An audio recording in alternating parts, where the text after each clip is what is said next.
hope so. Got some good karma by being nice to that paraplegic spider in your bathroom.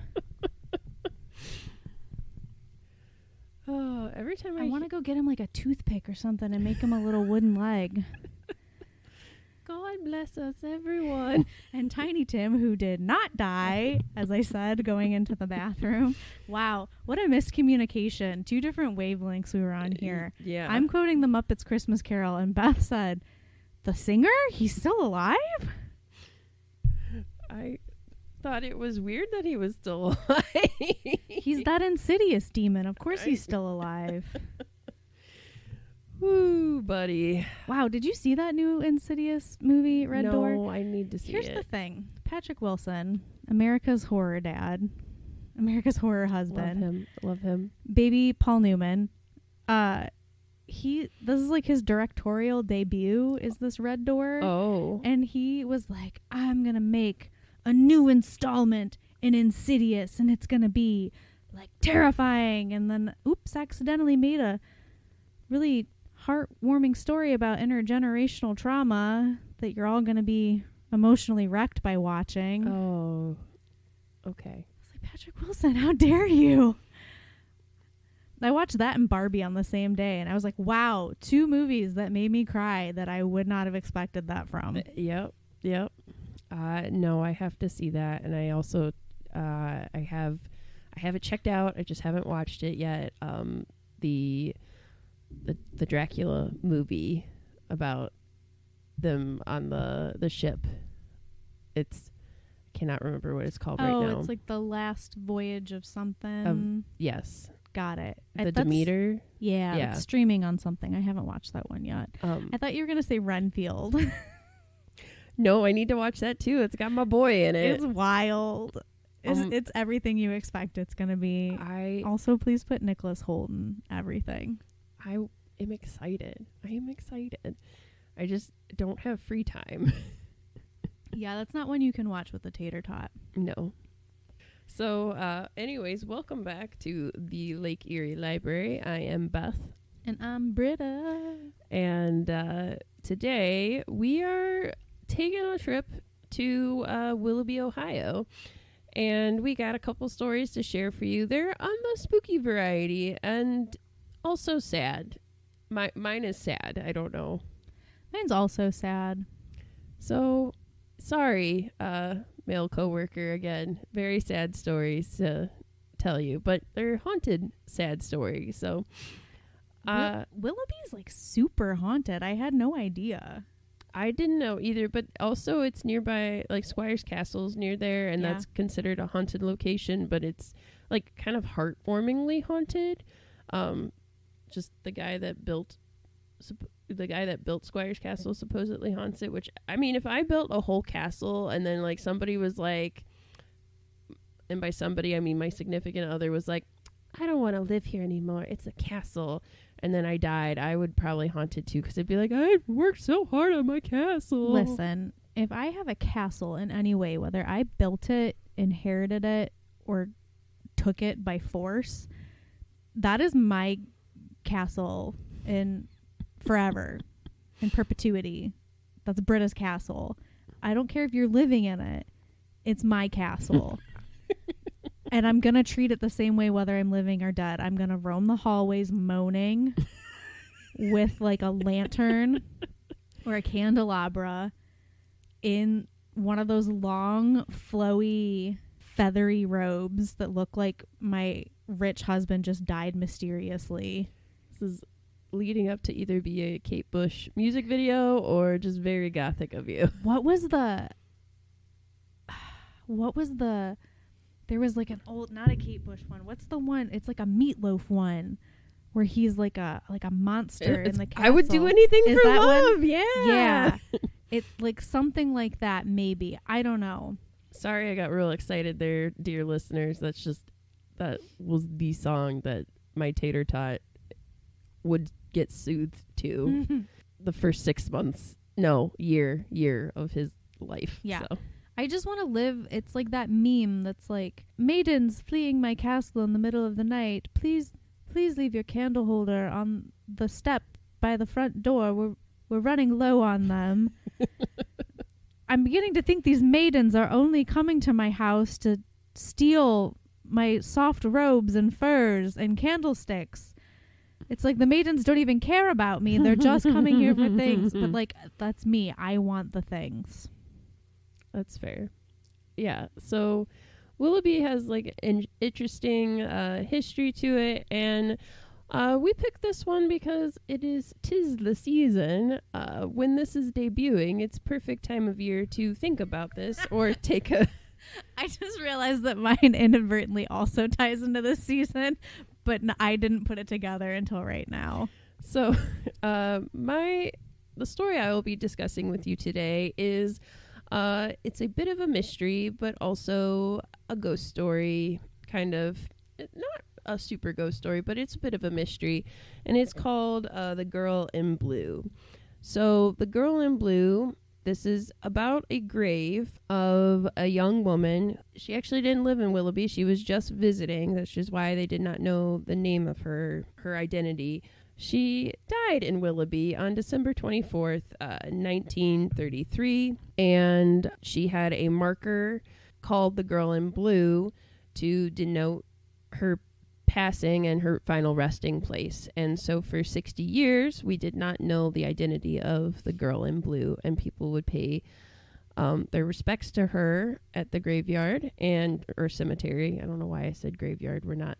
Graveyard sounds spookier. It does sound spookier. One of them is like when it's attached to a church. Yes, I think graveyard is attached to a church. Okay. And I think cemetery is not attached to a church. I was going to say, can you imagine, like, everybody talks about, like, what would your ghost outfit be, like, what you would wear when you died, and that's what you're stuck wearing. But, like, can you imagine only being known for, like, what if that was your day that you're like, I just gotta run out, and I have to go and, like, pay this one bill that has to be paid in person because it's the holdout that can't pay online, and then it's, like, the girl in Juicy Couture sweatpants.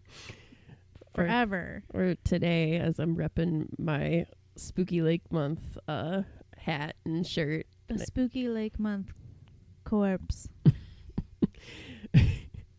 Slim. I would just laugh because I'd be like, as I said, today I feel like a high school student in the middle of their tech week wearing like all black sweats. Yeah, for everyone at home, Beth is wearing a long-sleeved black t-shirt with a short-sleeved black t-shirt over the top with SLM on the front and a very slimy, oozy, wet-looking font.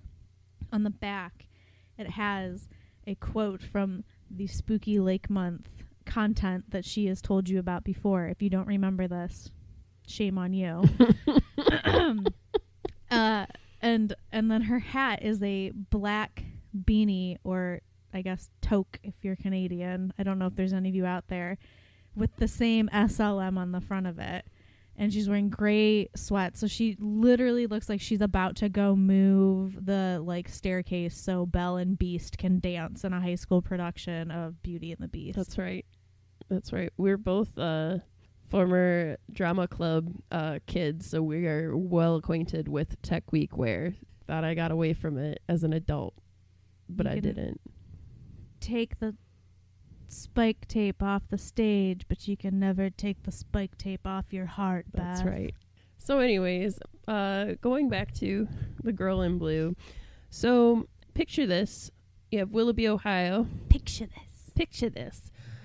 It's a pretty small, it's not a huge city, and, you know, it's Christmas Eve, 1933. It's a cold, blustery night, and, you know, not a typical night that you're going to be wandering around town.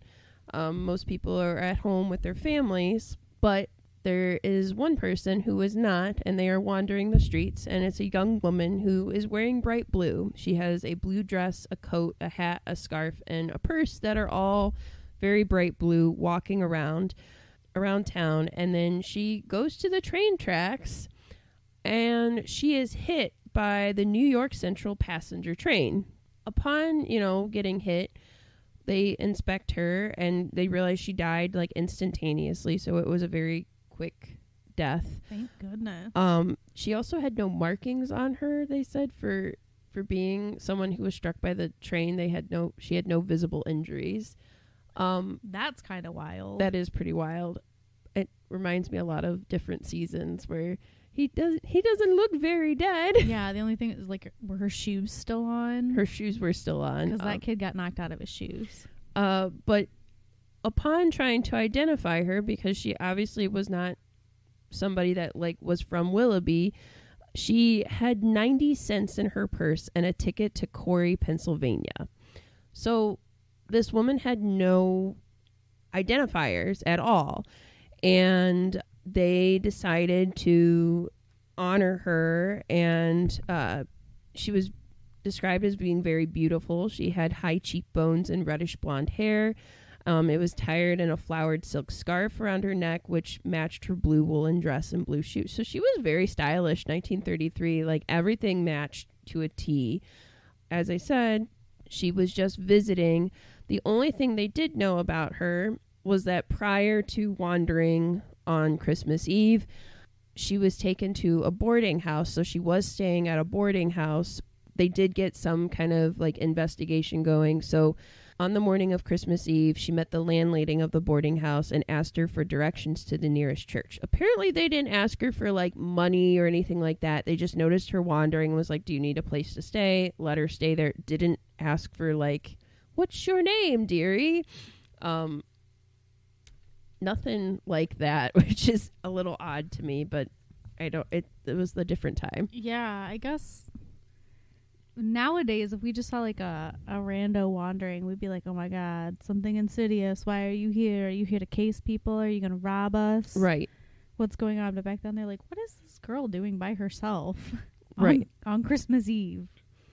So, the landlady gave her directions to the churchyard, and then the girl walked in the opposite direction, and she didn't stop her.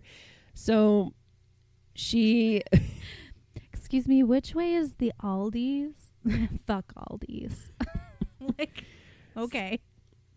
So she, as I said, she went the opposite direction. She approached a grove of maple trees and turned and walked down a dirt footpath towards a lonely set of railroad tracks. And she then went towards the railroad tracks. The train was coming. She saw it coming. And then, as I said, nobody knows, because she was literally the only person on the train tracks, why she kind of stepped out in front of the train. Do you think, like, since it's, like, noted that she asked for directions one way and then went the opposite direction, do you think somebody was like, hey, if you go, like, away from the graveyard, you'll get to the train tracks, and then you can hop the train and go somewhere that you didn't buy a ticket for?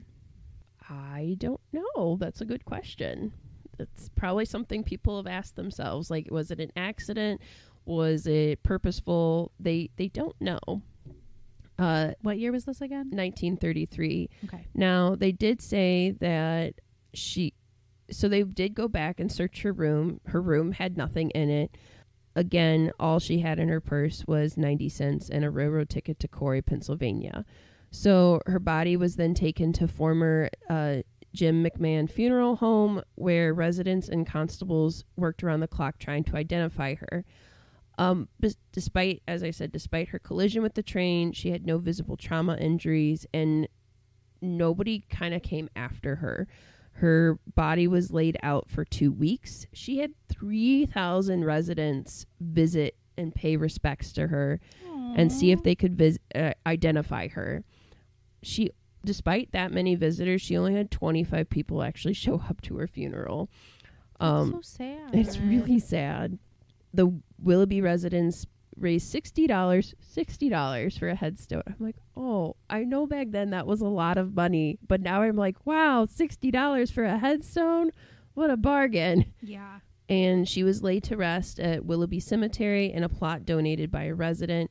Her headstone says, Girl in Blue, killed by train, December 24th, 1933. Unknown, but not forgotten. And an additional $15 was placed in the city fund to ensure that geraniums would be placed on the grave once a year. So this is all like kind of nice. Of course, there are some legends. Like people would go and visit. They leave tokens of appreciation like coins and flowers, etc., etc. Some people tried to say the cemetery is haunted by the girl in blue. Kind of your usual fodder for cemeteries and whatnot. But the fact remains is that, you know, for 60 years, this girl's identity remained unknown. Like nobody came after her. Nobody ever like tried to really find it. Like whatever they did find kind of led to a dead end. So they weren't able to identify this woman for 60 years. That just makes me feel even more like she was just trying to like get away from somewhere. 'Cause like if you don't have family who's gonna come looking for you, like you didn't have anything tying you to somewhere anyway. Well, I'll get to that. So there's more to this. News accounts of the girl in blue was printed in newspapers across the country, and Willoughby city officials were bombarded with letters from parents of missing children, which is also really sad. Yeah. And it's, 1933, so it's not like today where you can like, when you see like the missing pictures and stuff like that, which I don't know why, but Walmart in my mind and like Sam's Club, because, they're owned by the same people, I always think like a vivid childhood grocery store memory is like I'd be waiting. My mom would always be like, all right, we have a lot of groceries. You're old enough and mature enough. Go sit on like the bench where I can see you. And the bench they have across from like the cashier things were always with the posters of like missing children. Yeah. And I would like stare at them being like, have I seen your face before? Would I know your face? I always was like, I'm going to find somebody. I'm going to crack this missing person's case. I'm like, Beth, what? I like, God bless a child's memory too, because now I get like an Amber Alert on my phone, and within seconds I'm like, Jesus Christ, what does that car look like? What is it? Is a Chevy Corolla a sedan? What kind of car? Oh my God, I forgot what color it was. Like, I'm of no help in this situation. Right. I would be like staring at their faces and being like, okay, Amy, got it. I know what you look like. Got it. And then they would do like the CGI rendering of like this. They might look like this as an age progression. They didn't have that back in 1933. No. Like that's not something that they would have been like so much harder to do. So, thank goodness these parents were trying, but it led to kind of no end. 1938, the late Hank Heverly, who was sexton at the Willoughby Cemetery for more than 25 years, said a young man driving a new Dodge car pulled into the cemetery and approached him. And the man told Heverly he wanted to see his sister's grave. He looked just like her, Heverly told the News Herald in 1966. He fitted her to a T. The young man looked at the photograph taken of the girl in the morgue and said, "It's her." And as they walked by the grave, the man explained that he and his 22-year-old sister Sophie left their parents' home in Corey, Pennsylvania during the early years of the Depression to find work in Detroit. Frustrated not being able to find a job, the man said he scraped up enough money for train fare for Sophie to return home. He said their parents died in 1934. The man gave Heverly $2 and asked him to buy some flowers to put on his sister's grave, and then he drove off. So somebody did come to visit her and gave a little bit of backstory, but they didn't give any more information. Yeah, so I guess she was just like on her way home. Yes, is what they were trying to explain. But this guy, for someone who was like, yeah, that's my sister, he didn't like, can I collect her remains? Can I do this? Can I do that? Like, well, that also costs money to like move a body. Money. Yes. So, but you just drove away. Like, I guess you got your information, but nobody else, like, she's not actually put to rest. That's really sad. It's sad. And of course, like, my stupid brain is already concocting like this other like ridiculous story of like he sent her home because they couldn't afford it, but she was in love with someone and it was forbidden and she didn't want to go home, and so she just threw herself in front of the train.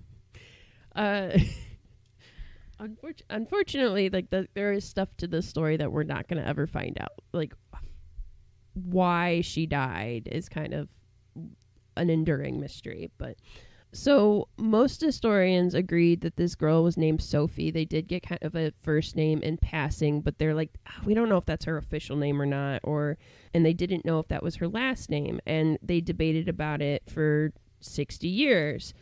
But then Heverly said that her last name was either Klingspa or Klingsback. And then Gertrude McMahon, who was the wife of the funeral director at the time, said that her last name was spelled Kinkov, so Kinkov. Kinkov. Mm-hmm. Okay. So the police department, of course, listed various possibilities for last name. And then in 1993, so 60 years later, the mystery was finally solved. So the News Herald, which is the local newspaper in Willoughby, ran an article in December of 1993 marking the 60-year anniversary of the Girl in Blue's death. As I said, it's a bit of a local legend there. So the article also ran in the Corey Evening Journal in Corey, Pennsylvania. The article was read by a Pennsylvanian real estate agent named Ed Sekarak, who was involved in selling the former Klimsak family a farm on Spring Creek at the time. So Sekarak discovered through court records that the mystery girl was Josephine Klimsak. So this guy essentially sees this news article and goes, that person is familiar, that family is familiar, and hold on a minute. Wait, where's Corey, Pennsylvania? Is it closer to Philly or Pittsburgh? I gotta get the right dialect.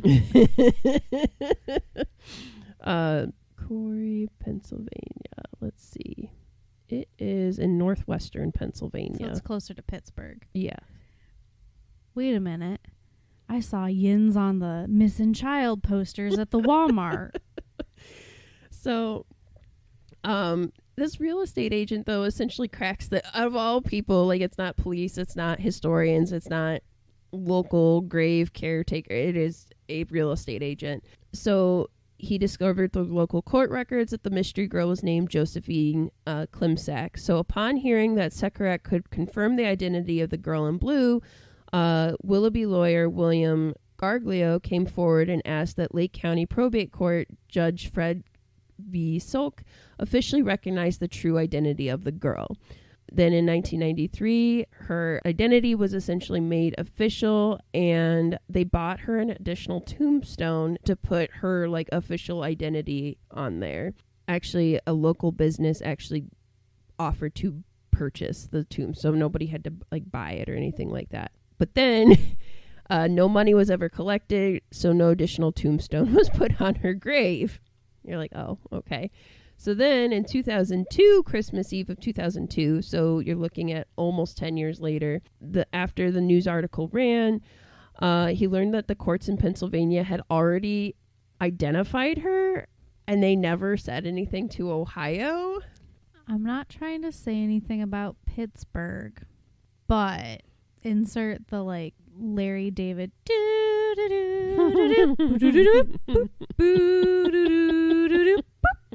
song right now. So they said that they, both Garglio and the Willoughby mayor wanted to still see like Josephine's official, like they wanted an official headstone. They wanted her identity to be official in Ohio. And so they said the story was going to be revisited in 2002, and the original stone remained untouched, and that they said, we're not going to remove that because it would spoil some of the history behind it, because she was a local legend and people from the city would come and visit her and pay respects to her. Also, we like tourist dollars. Yes.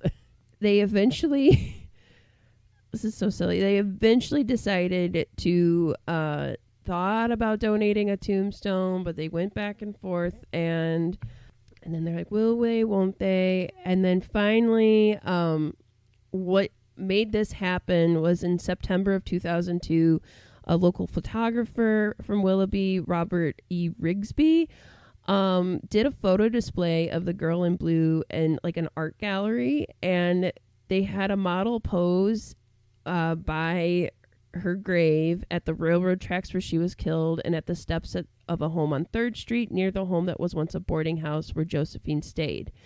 And the photographer said, I do pieces on a human emotion. What got me was that it was an unknown girl, and then rather than leaving her, the residents showed such concern and kindness.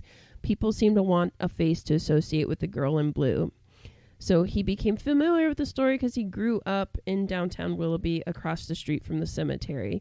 So he presented that to the mayor along with a poem about the girl in blue, and both are now hanging in City Hall. So when Rigsby and the model for the photos went to the grave to shoot the photos, they found somebody was burning a candle at the grave and left flowers. And the model apparently was a little spooked by that. I think that's sweet, though. I think somebody was like being nice. There's still interest in the girl in blue, and I can definitely say that they said at least 10 people a year approach this guy that works at the graveyard now, asking for directions for her, so it does get foot traffic every year. And then apparently the story appeared on Unsolved Mysteries, and that renewed the interest of it. I will say, since this article has been written, which was updated July 21st, she has gotten a tombstone there. So if you go to visit her grave today, you can see Josephine's, both the girl in blue and then Josephine's headstone. The fact remains that they still don't know why she was in Willoughby at the time. Was she looking for work? Was she running away from her family? Like, they don't really know. They don't know what happened with her in her final moments. Like, why was she by the train tracks to begin with? Why did she go the opposite direction on Christmas Eve? So it remains a bit of a local spooky legend. Like, people go to pay their respects. Some people say that she haunts the graveyard. Other people who are from the area are like, she doesn't haunt the graveyard, but it, again, like Gore Orphanage, it makes for a very spooky local legend. I don't want to make light of something terrible that happened to someone, but also, like, this just makes me feel like, what if it was just like me and I'm just like really dumb about things sometimes, and like there's a very simple explanation of like, she's just really bad at following directions. And she's socially awkward, so she stopped listening after she asked which way the graveyard was. And they said, oh, that way. And she was like, oh, no, I wasn't paying attention. And now it would be really weird if I asked them to repeat themselves. So I'm just going to go that way. And then it just became this huge mystery. Oh, no. I mean, the unfortunate part is, like, the, Tootsie Roll, the world may never know. I know. So they did say that this other article that was talking about it did say that she was the daughter of Jacob and Catherine Klimczak, who were Polish immigrants who arrived in Pennsylvania in 1901. She had 5 sisters and 3 brothers. Through the documents that finalized the sale of the 100-acre farm, a signed affidavit was filed by her brother Leo in 1985, stating Josephine had died in Willoughby, Ohio after a tragic accident and was buried as the girl in blue. It's just really wild to me that, like, Pennsylvania was, like, fine with it and was like, yep, chip chop, taken care of, we got this. And then, like, nobody told Willoughby. Never asked us. Nobody told Willoughby.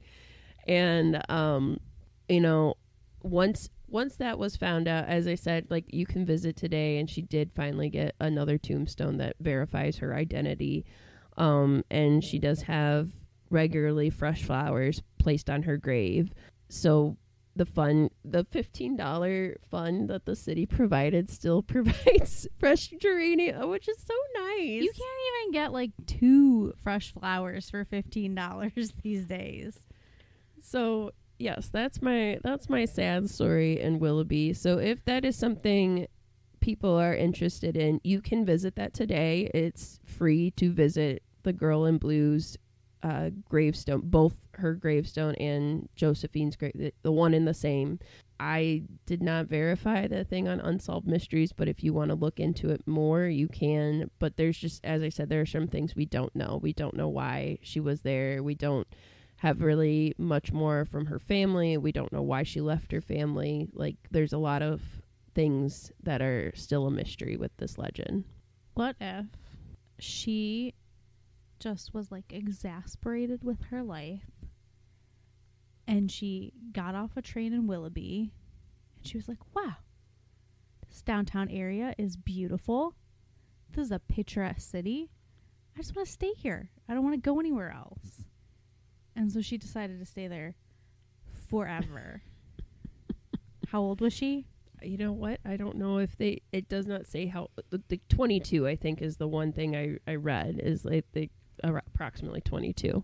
So this is when Rod Serling steps up and says, This is Sophie Klimczak, age 22. A woman dressed all in blue, wandering the streets of Willoughby, who in just a moment will move into the Twilight Zone. The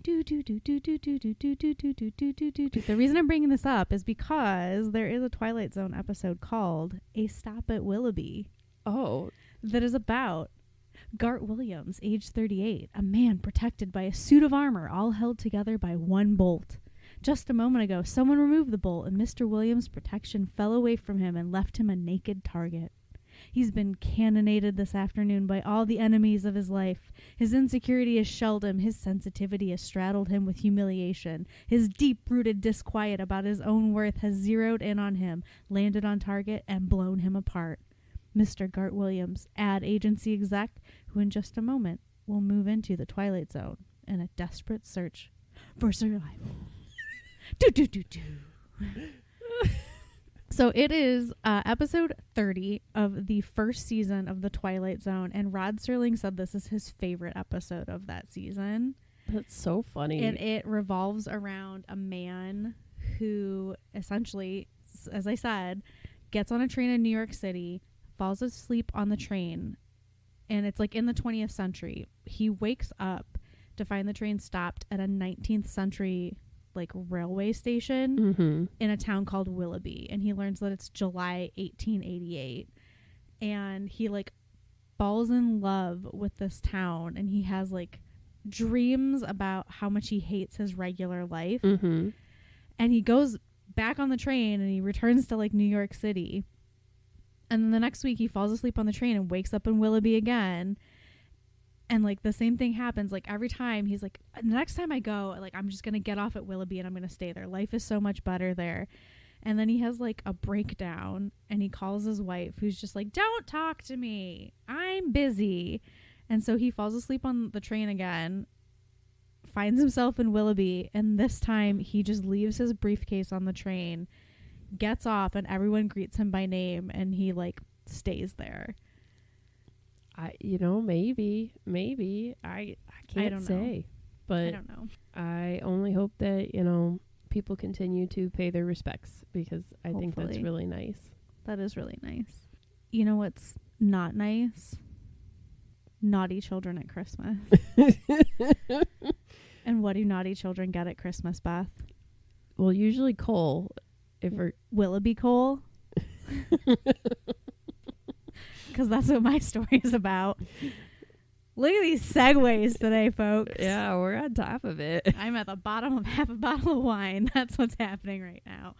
Yuckity yuck yuck yuck. So, I've never actually been to Willoughby Coal. I believe I've driven past it. Downtown Willoughby is really pretty. I don't know if you've been there before, but I have been to Willoughby Brewing Company. I have not. And they have a delicious peanut butter porter.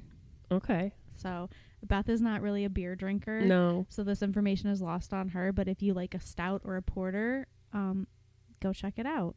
They also have delicious pretzels there, soft pretzels. But Willoughby Coal it's still like a fully operational hardware store and was a coal company.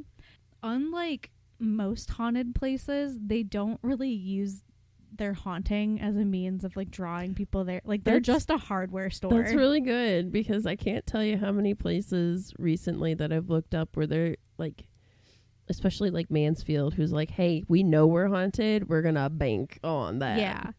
So before it was the Willoughby Coal building that they have today, it was a series of other buildings on the same property. So it was at one point a train depot, a flour mill, a cheese factory. I'm very interested about that. Numerous inns and lodges. At one time it was called the Zebra Stagecoach House because it had like striped paint on the outside. That's fun. But the Zebra was destroyed by a fire in 1879. Oh, okay. In 1893, the current building was built to be used as a flour mill. And it's like essentially between two train lines. So that's a really convenient location for offloading and onloading of product. And it operated as a mill until essentially 1912, when it's like, we don't use flour mills anymore. We have factories for that. So a coal company took over in 1912. It was the Gulf Kirby Coal Company. And it provided fuel to the city, CP&E, which is the local railroad, and the nearby Andrews School for Girls. In the 1930s, Henry Windus and William Don Norris, they were employees of Gulf Kirby, and they essentially teamed up and bought the business and then renamed it Willoughby Coal and Supply.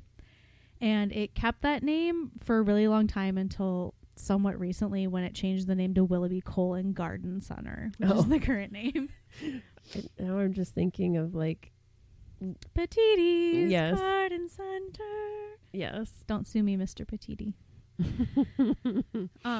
So that was in the 1930s, and then they were pretty successful into the 1940s, and at the tail end of the 1940s, 1947, they decided they were going to remodel the third floor, because it's a 3-floor like brick building. It's got windows on all sides. It kind of looks to me like a big brick, almost barn type structure in the shape of it. Like, it's boxy, it's big, it's right by railroads.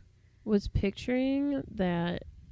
I was picturing in my head a factory very similar to like the episode of The Simpsons where Bart and Milhouse have the factory that's like semi-abandoned. So I was like picturing like that, but like not with like rats in the coffee cups like in The Simpsons. Let me bring up a picture to show you. This is what it looks like now. If you are from the area and you Google it and you know who Mike Polk is, he did a ghost investigation there. If you don't know who he is, please do yourself a favor and look on YouTube for his Factory of Sadness video about the Cleveland football team, because it's hysterical. Oh, it's cute. Yeah, it's kind of barnyard. Like it's 3 stories. It's 3 floors. It's brick. It's got very symmetrical windows. It literally has a huge stencil painting of Willoughby Coal and Supply Company on the front of it. It's red brick. It's got a big round window in the front. That's important in a moment. They decided they were going to renovate that 3rd floor. And Don Norris was like very into just like sort of being on top of things, managing things. He liked to be aware of like the progress of projects that were happening. So he would go every day and just sort of check in with how far along they were. He would take notes. He would like make recommendations if they were trying to make decisions on things. And on the morning of April 2nd, Don, who lived nearby, kissed his wife Maud goodbye and headed off for work at 7:10 in the morning. Okay. When the shop foreman arrived at Willoughby Coal at 7:40, he found a man's mangled body laying face down at the front entrance in a pool of blood. Oh, no. What happened in that half hour? The entire left side of his head was bashed in. His face was unrecognizable. His arms were outstretched and broken at the wrists. And if not for the fact that Don's car was parked nearby in its usual spot and he had his wallet in his pocket, they would not have been able to identify him. Holy guacamole. That's bad. That's very really bad. So at first... Wait, was the window broken? Just wait. Okay. So at first, authorities thought that he might have been robbed, but he had over $400 in company money on his person. Like, his wallet was full of his cash. He had keys to his brand new car that were still in the ignition. His gold wristwatch was still on his wrist, stopped at 7:26. Oh, this is interesting. Okay, go on. And he had over $400 in company money. So this was not a robbery. So then they were like, well, maybe he climbed up the coal uploader on the side of the building to go up to the 3rd floor and then crawled to the front of the building. And then quickly were like, absolutely not, because they're like, his injuries, he wouldn't have been able to crawl anywhere, let alone from the side of the building, like around it to the front. So they took his body to the local funeral home, where the director found over a cup of coal dust in his clothing. So he was covered in coal dust. Mm-hmm. And so now the question becomes, how and why did he collect that much coal dust in essentially a half an hour? Yeah. They also found a small hole in his left boot. What? So his family was just shocked, obviously. Right. The community was like, what is going on? Like, this is so strange. So the police essentially came up with the following theory. Don arrived at work early, which was normal for him. Right. To check in with like the day's progress on the renovations. Right. He climbed up to the third floor rafters to examine the progress. Mm-hmm. That circular window, which was approximately 3 feet in diameter. Okay. And it's like very close to the roof. Mm-hmm. It was open. There was no glass in there yet. Oh, okay. So they speculate that his foot got caught on a nail sticking up from the wood. And when he was trying to get his foot free, he lost his balance, fell forward through the open window, and then plummeted 3 stories to his death. They know he was alive while he was falling because both of his wrists were broken, like he was bracing to try to break his fall. Oh, man. So that is generally accepted as the cause of death for what happened. Mm-hmm. For people who don't know what the building is or understand basic physics, they're like, yeah, sounds good. All right, cool. But it doesn't tie up all the loose threads. Well, the coal dust is my question. He would also, from where the scaffolding was inside, would have to essentially like dive through, like Superman dive through to get there from the rafters. So like tripping, he just would have fallen off the rafters onto the floor. He wouldn't have fallen out the window. Okay. Nobody can explain the coal dust at all. It's just, that seems like a lot of coal dust to collect. Yeah. Sadly, nothing in their contract like provided for his family. Oh, no. Like they didn't have anything in there for like if one of us dies, like take care of our families. Mm-hmm. He was still relatively young at that point too, so maybe he just hadn't thought that far. Right. And maybe also like he just, if he did think about it, he would have been like, oh, well, you know, like Henry will take care of my family if something happens to me. Obviously that did not happen. Maud ended up having to take in boarders and like laundry to make ends meet. So she lived a very rough life after this. Sad. And then we're going to jump forward a little bit. There is a local like ghost hunting group. There's actually a local author named Kathy Weber who has written a book about Willoughby and all of its haunted locations. She, along with another investigator, call themselves the Haunted Housewives. And that's fun. They lead a Willoughby ghost walk around all of these places. And so one night in 2011, Kathy Weber was leading her normal tour. They came to Willoughby Coal. She starts telling her normal stories about what happens there, including the story of Don. And then she gets to like his death. And this guy in the crowd raises his hand and says, "Excuse me, I have something to add to that story." What? What? So she's like, okay, hit me. Like, what's going on? So he's like, I'm the grandson of Don Norris, and the cause of death wasn't an accident. His grandpa had been murdered. Oh. So now that grandma was dead, the family felt like it was okay to speak about what had really happened. And Kathy was like, oh, what? And so he knew like a lot of details about this case. So either he was a true family member or he had done like a lot of research into this. Okay. So according to the Norris family, Henry, Don's business partner, right, wanted the whole business. Okay. He'd try to buy Don out, but Don didn't want to sell. Okay. They did have a clause in their partnership that stated if one owner died, the other would retain full control of Willoughby Coal and Supply. Ah, that's a good motive. So they believe that when he couldn't get control of the company legally, he turned to murder. So as you do, obviously. So Henry like clearly knew that Don was like known for showing up early, and according to this version of the story, on April 2nd, he was already there waiting for him with some hired help who jumped him when Don arrived at the store. They dragged him up to the 3rd floor to the scaffolding and then threw him out the window. So this dragging would account for injuries to his face, in the coal dust, and how he made it from the scaffolding out the window. Of course, there is no way to prove this, so the case is closed, and they're sticking with the original explanation. But Don apparently haunts Willoughby Coal. Okay. Probably not just because that's where he died, but like he cared about it. He invested a lot of his life in this business. Right. Literally invested his life in this business. So he's also not the only person who died there. I'm not surprised. It's a coal factory. In the early 1970s, a man died inside. He's known by the name Zip. He's an older guy. He did have some problems with alcohol. The substance abuse led to his marriage ending. He got kicked out of his home. He had really no one family-wise.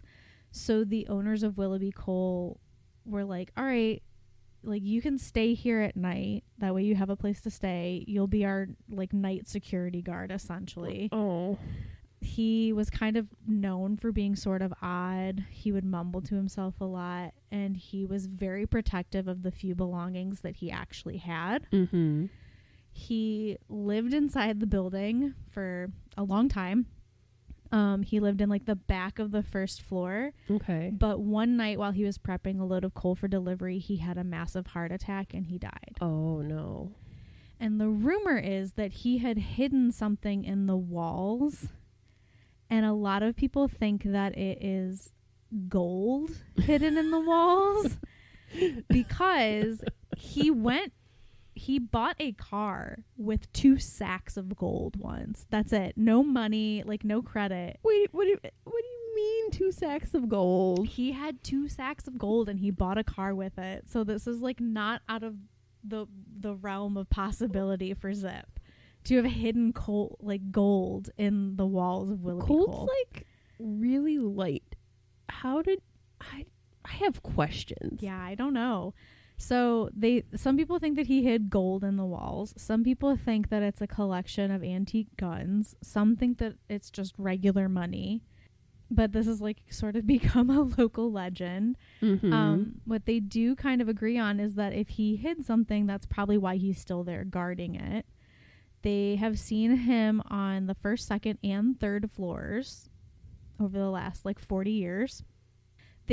Nobody's ever seen like a full body apparition. You get like quick glimpses of him. Oh, kind of like I saw something out of the corner of my eye. A lot of times like people hear his footsteps echoing, and then like once you get to where you heard them, like they're gone. There have been investigations there where like they've asked like, is that you? And they saw like these lights sort of like zip up a corner. Mm-hmm. My question is, if this place is haunted by multiple people, like, do the ghosts know, like, do they know that, like, there's more than one of them on the property? I have an interesting thing about that coming up. Oh, okay. So there is also a ghost dog here. Oh. There's Yukon, who is a chocolate lab, who Dan, one of the current owners, had since he was a puppy. Yukon would come to work with his owner a lot. He was super comfortable. And he just kind of was allowed to go wherever he wanted. He would go in and out. He'd just hang out in the like parking lot and stuff. And when he was older, he would still come to work with Dan. But at this point, he was kind of going deaf. He was kind of going blind. This, of course, you know, if you're a dog and you can't see something and there's a new presence there, you're going to growl at it. You're going to be wary. So rather than running up and like happily greeting customers, he would start growling at them. Right. And then he would like sniff around and circle around their feet. And then he would just go back to his spot where he was. Mm-hmm. He was also known for, he hated taking baths. So he often just smelled like a dirty old dog. And one winter day, Dan was ready to close up the shop. And he noticed that Yukon wasn't in his normal spot. Oh, no. So they started calling for him and looking for him. And when they went outside, they found paw prints in the snow leading to the railroad tracks. No. Yeah, so Yukon had been hit by a train. Oh, they God, found him so sad. laying next to the rails. They took him back to Willoughby Coal, and he passed away in his owner's arms outside the front door. So it's very sad. Dang, we didn't even trigger people for this. I know. So sorry, everybody. We'll put it in the description of the episode. Back-to-back episodes. Does the dog die? Yeah. I know. So there is a ghost tour that does come here and tell you stories. So if you want to go and see if you can experience any of these sightings yourself, you can go take a haunted Willoughby tour. The location is like so haunted that they start out in the parking lot, because it's not just the building. Like, there have been sightings everywhere around there. Teresa Argy, who's one of the haunted housewives, she said that she was there in 2009, and this was like the first time she and Kathy did an investigation together. Kathy had already been doing the ghost tour in downtown Willoughby, and she was already kind of well known for being a storyteller and historian. And Teresa was teaching like ghost hunting workshops and seminars, which they also do. If you wanted to go take a workshop with them, I think they teach some of them at Willoughby Coal. And they decided to do this investigation together. And they were like moving across the parking lot. And as Teresa looked up at the window that Dawn fell out of, which is not even a window anymore, it's bricked up. Oh.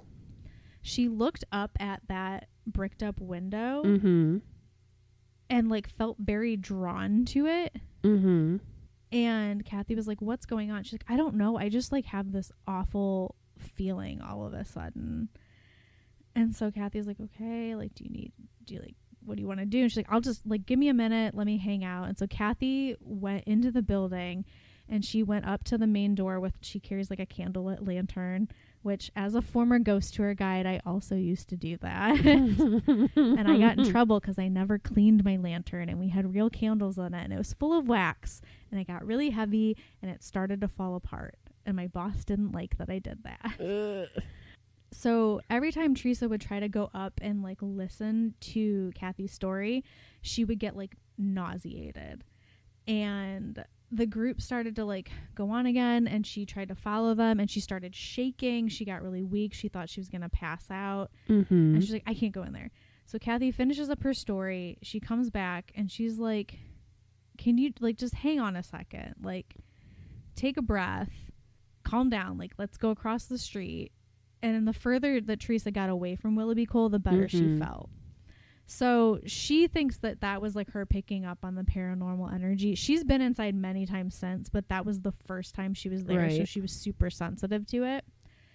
So on like trips afterwards, she would go inside, and she was always struck by like, there's just a bunch of random stuff inside. They have like a 7-foot tall railroad crossing as soon as you enter the store. There's an old barber's chair in a corner. There's a vintage phone booth, a wooden wheelchair. There's like hand saws and a scythe like hanging from the ceiling. These things aren't dangerous or carry any sort of paranormal energy at all. There's classic children's toys, old musical instruments, old ad like signs and posters, push pedal scooters. She's like, it's like a Bizarro World TGI Fridays. Man, I miss TGI Fridays. Yeah. So they have 2 front windows, and then there's like 2 on the side. But even with daylight, like, it's really dark inside. That makes sense. It's a brick building. So. Yeah. So the first time Teresa actually went inside Willoughby Coal was like a couple weeks after that first time, when she felt really sick. And she went inside, and she started to feel like kind of overwhelmed again. But the thing that she noticed was that wherever she was in her peripheral vision, she would see like a shadow peeking around like a door. And then she'd turn to look, and it would be gone. And then all of a sudden it would be like on another side of the room, like peeking out from behind shelves. And so she was like, Kathy, do you ever see like shadow figures here? And Kathy's like, yeah, why? Did you see something? She's like, well, I'm seeing some movement back there. And Kathy's like, yeah, I see them everywhere. I think they're checking us out. They're kind of like feeling you out. So let's go in the stock room. It's a good place for EVPs. And that's what they did. They went into like the stock room and the storage room and did like an EVP session. Karen, Teresa's daughter, has had like some experiences there as well. And she she had a lot to say on the internet about like the ghost hunting classes. She's like, even if you don't believe, like they're fun. Like if you don't believe in it, like just try it anyway. But she was at a junior ghost hunting class there in 2012. Junior ghost hunting. I don't know why I'm picturing. She was like 11 at the time. Oh, I was gonna say I'm picturing like the kid from Up, but in like Ghostbuster outfit. Yes, but still with like the merit badge. Yeah, it's like a ghost guide. So she said there were like a dozen kids there. Some parents stayed just in case somebody got scared. And they were doing like a quick lesson on how to use the equipment. And then they got to go out into the building and investigate. And she says like all the kids were down on the first floor near the stock room. And her mom was leading an EVP session. And she said, "Are there any spirits here that would like to come out and say hello? We've brought visitors today." And then Kathy said, "These children have come to meet you. No one will hurt you. We just want to prove to them that you're here." And then Teresa said, "If you're here, can you make a noise or move something?" And right after she finished asking that, there was a huge boom and they could feel like the floor vibrate. Oh my gosh. And of course, all the kids freaked out. Well, yes, that would be scary. Even as a grown up, I'm like, nope. And Teresa and Kathy ran over to where they heard the sound. They could see like dust coming up from the floor where something must have fallen off the shelves, but there was nothing there. So like they heard it, they felt it, they saw the dust displaced, but there was nothing that had like clearly fallen and made that noise. That's too spooky for me. And they have this recorded, so they have like proof that they've heard it. To the right of the main entrance is the doorway that like separates the stock room from the showroom. Mm-hmm. And they're kind of like French doors, which we've talked about how creepy French doors are. They're so creepy. Yeah. So the stock room is where they like, when they get merchandise, it's delivered, it's received, it's stored in there. And then the loading dock is behind that, it's a raised platform. And then that drops 5 feet into a ground level pit filled with metal machines and stacks of like merchandise. The stockroom's super dark, and several people have reported seeing like when you see eyes reflecting light in the dark, they've seen that like peering out from that back room. Absolutely no. Goodbye. Yeah. Also, could you imagine just like not being a part of the ghost hunting thing, but if you like worked there, especially in Northeast Ohio or just the Northern Hemisphere, when it's like dark at 5 o'clock, you'd be like so mad. I'd be like, absolutely not. It's too spooky for me in here. I'm just trying to eat my Campbell's microwavable soup. It is my dinner break. Please stop, sir. Leave me alone. Yeah. So a rookie Willoughby patrol officer stopped by Willoughby Coal on a winter evening to make sure everything was like locked up. It's like a normal, you're on my route, I'll do a little check. And he found the front door open. So he went in because he thought maybe someone was breaking in. And on the first floor, he heard someone right behind him. But when he turned around, nothing was there. Nobody was there. And then he went up to the second floor. Same thing happens. Went up to the third floor. Same thing happened. So he's like, okay, there's nobody in here, but I am spooked. And he took off like running out. It's like when you're a kid and you have to go to the basement for something and you're going up the stairs and you're booking it for your life. You're like, the demons can't get me if I'm at the top of the stairs. Yep. And you got to do that turn at the last second just to make sure. Yeah. Yeah. A different officer doing another routine check saw strange shadows in one of the downstairs windows. So he like climbed up the front stoop and was like shining his flashlight inside, but he couldn't find anything. So he went all around the building shining inside and didn't see anyone. So he went to the back by the loading docks and there's no window there. So he was just like shining a light through the slats on the big bay door. Mm-hmm. And he put his face up to the little crack. Absolutely and looked not. inside. Oh, God. And what he saw in his flashlight beam appeared to be 2 glowing eyes looking back at him. And they were like right at head level. So it wasn't like a raccoon or anything. And so he also was like, nope. And took off. So he called the owner and was like, who's living inside the storeroom? And the owner's like, there's nobody in there. Like, that's a ghost, my guy. We just a little haunted. It's okay. Yeah. So they I found on YouTube there is a recorded investigation by a group of paranormal investigators called Ectovision Paranormal. Ooh, that's a cool. Kudos to you guys for Yeah. cool name. So I watched that, and they had some experiences in that back storeroom. One of the investigators was walking around and just sort of asking questions, and there was like a really loud like pop, and then you could hear like metal kind of clattering, like something popped off of something and then bounced. But when they looked around, they couldn't find any explanation for it, and he was alone in the room, and he called out to the investigator who was in the other room and was like, was that you? Did you do that? And the guy was like, no, what are you talking about? So they heard some weird stuff down there. Kathy was on this investigation as well, explaining that the French doors have opened as though they're like welcoming someone into the storage room, like on investigations before. And she's like, it's always somebody experiences something and then the rest of the group's like, oh, can you ask them to do it again? I want to see it. And so she's like, look, like they're not trained ponies. I can't guarantee it's going to happen, but we can try. And so she like pulled the doors closed. She's like, I didn't latch them all the way, but they were like almost closed all the way. And we asked, and like the doors swung open again. Oh my God. So there's that.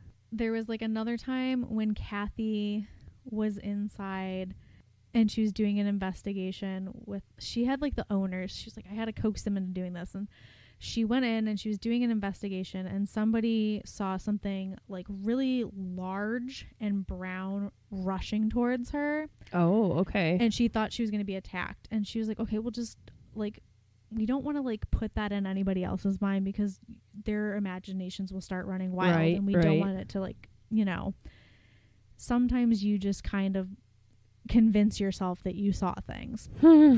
So the next group like goes in, they didn't see anything, and they're like, but it smelled really bad. Like the back room smelled so bad, like wet dog, a wet animal. And then the third group went in, and she was like, did anything happen? And they're like, no, but our audio recorder picked up this weird sound, and when they played it back, it was growling. Oh. And she was like, what the heck is going on? So she goes into the stock room. They're like by the loading dock. They're just like staying quiet. They're not hearing anything. They're not seeing anything. They're not smelling anything. And so she's like, well, let's try to do some EVP work. And so she asks, is there anybody here with us? Are you trying to get our attention? And then she felt something like brush over her feet. Oh. And she didn't have a flashlight, but she's like, I was just imagining a 50-pound tarantula like attacking me in the dark. A 50-pound tarantula. And somebody turned on a flashlight, and they like, there was no squirrel, there was no raccoon, there was no rat, there's like nothing. And so they went outside, and they're like, all right, we're done, we're packing up for the night. And the next day she went back to hand in the keys to the owners, and she was like, this is what we saw. It was really weird. And Dan started smiling, and he's like, well, Kathy, like, there's a few things I didn't tell you about this place. Like, maybe I should tell you about Yukon. Oh. And so she's like, after that, it's like, oh, obviously, like, the growling, the chasing, the wet dog smell, sniffing around my feet. Like, this was clearly his dog who's still there. That makes me so sad. I know. A psychic who was there who'd never heard the story of Yukon on her first visit was like, who owns the big chocolate lab? No. And saw him, and she's like, he's laying right there by the front door. He's kind of dirty, but he's not going anywhere. He thinks he owns the place. It's like the psychic we had at the library that said, Beth, you're being haunted by she's like, have you ever had a dog that died? I'm like, ma'am, I'm in my 20s. Of course I've had a dog that died. And she's like, no, this one was very, and so talking to my grandma, we think it was not my dog, but my dad's dog and our English Springer Spaniel. And she's like, yeah, you have a dog following you around. I said, that makes me feel good, though. I don't, like, I'm not going to cry, but it makes me feel good. Like, got some good dog energy going on. Yeah. Rebecca Kirschbaum, who's a psychic, came and met up with Kathy to do an investigation there. And she also like picked up on Yukon, and Kathy's like, you're not the first one who picked up on him. That's Yukon. As they were going back into the storeroom, they started to get this feeling that they were being watched. And Rebecca like sort of stopped and had this like awkward smile on her face, like she was trying to comfort someone. And she was like, hey, like, don't be afraid. You don't have to hide from us.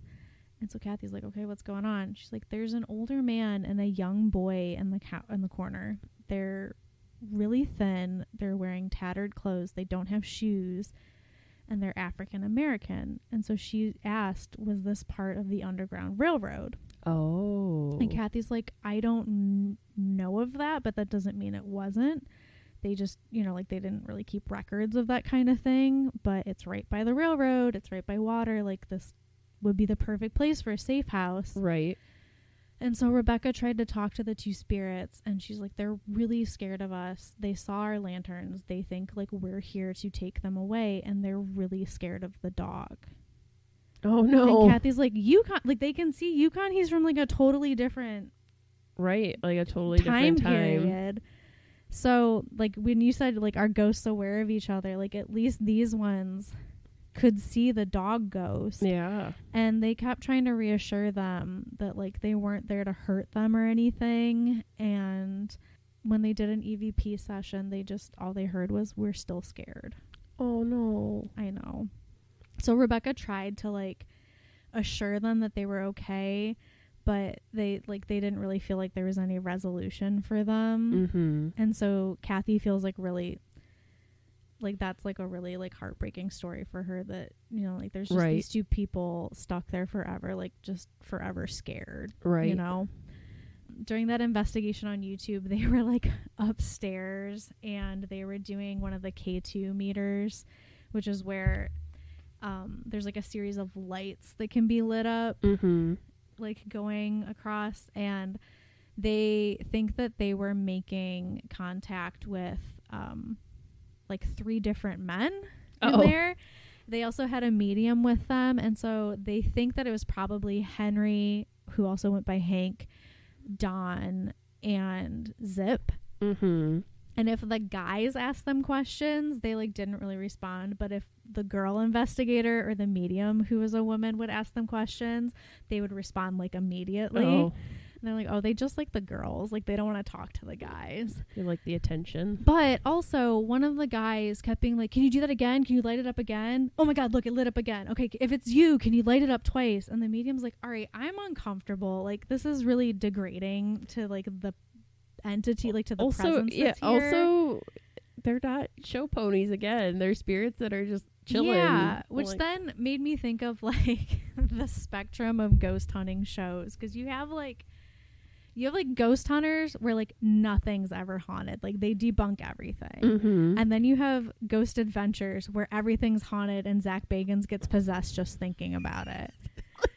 And then you have kindred spirits, which somehow falls in the middle, and I call it like social work for ghosts. Okay. Because it's Amy Bruni and Adam Berry, who were both on Ghost Hunters at one time, and they actually, while on that show, they didn't like that essentially they would go in, do this investigation for like 24 or 48 hours, stir up all this activity, and they'd be like, okay, bye. And like not help whoever was there. Right. So, kindred spirits, essentially, they will go into a location, they will do their investigation, they will then go to like local historical societies and libraries and do their research to try to, if they can't immediately debunk what they find, try to determine who this may be that they're communicating with and why they're there. And then they essentially are like how can we help? Why are you here? Okay, like you're here because you were like a 5-year-old and you died and you don't know how to move on, and you're drawn here because there's kids and a mom. So do you want to move on? Do you want to stay here? You want to stay here. Okay, so with the family, here's how you all coexist together. So this is almost like Poltergeist, except she's you're not exercising them completely. Exactly. Or they will be like, okay, you can't stay here anymore. Like, you are a big jerkwad ghost. You're being terrible to people. You can stay, but you have to play by the rules. You have to get along with everyone. You have to stop being a bully. Or you got to get out. And then, like, they have Chip Coffee, who will come on, who we've talked about before. And he is, like, a medium. And he'll come in and sort of, like, try to help facilitate things as well. Or, like, if he can help, you know, guide them out of this place. But it's just so strange, like, this like, spectrum of ghost hunting. Yeah. And so, you know, I don't know. If you're interested in that sort of thing, like I said, there is a haunted Willoughby ghost walk that you can go on. A lot of cities have things like that. I used to do one in Philadelphia, and the company I worked for had them, like, all over the country. Yeah, yeah. I was gonna say, when I was visiting New Orleans, we, like, definitely went on a ghost tour. Yeah. Excellent. It was an excellent tour, by the way. I also think, even if you're not super into, as I call it, like, the woo-woo witch in the woods stuff, they're a good way to just, like, see a city and learn some local history too. I mean, this isn't like haunted house, people are jumping out to scare you ghost walk. This is like, hey, you're walking through a historic district, let me tell you about this place and the stories attached to it. Right. If you take pictures at night, maybe you'll get, like, a weird speck on your camera, maybe you won't. That's the other thing. On one of Kathy's ghost tours, this guy, like, sort of jokingly went up to the front door and was like, all right, Mr. Norris, time for your selfie, and, like, took a picture through, like, the window, I think, or maybe the front door, and a face showed up in it, and it's like a damaged face. Oh no. And she's like, you can see, like, clearly, like, this flag that's hanging down in the corner, so it's, like, not a doctored photo, like, he showed me right away. And so, like, there are some things that have shown up, and it didn't seem like it was just matrixing where, like, the human brain tries to find a face in something, because that is a phenomenon. Yeah, that is. But it was like they couldn't debunk it as, like, oh, it's a reflection of this, or, oh, that's actually this thing that just kind of, it's like the dirty clothes on your chair in your corner that look like a murderer in the middle of the night. It wasn't one of those situations.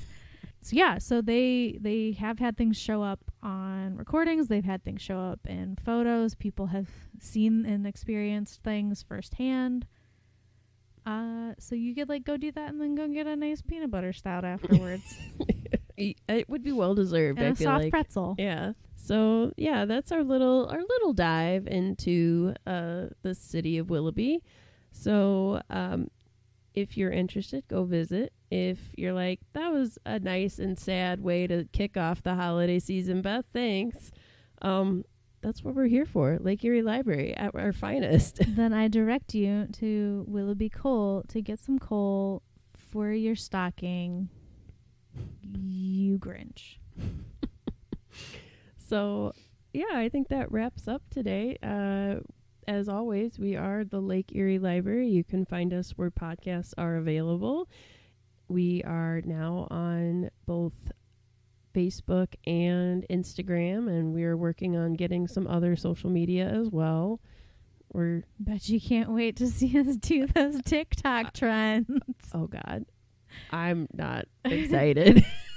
We're going to have to get, like a Michael Myers and a Pennywise mask or something. And a voice changer. I've seen a lot of variation of Scream masks this past weekend. We could literally have different Scream masks each time we're, like, in a video. Anyways, yeah, thank you for listening.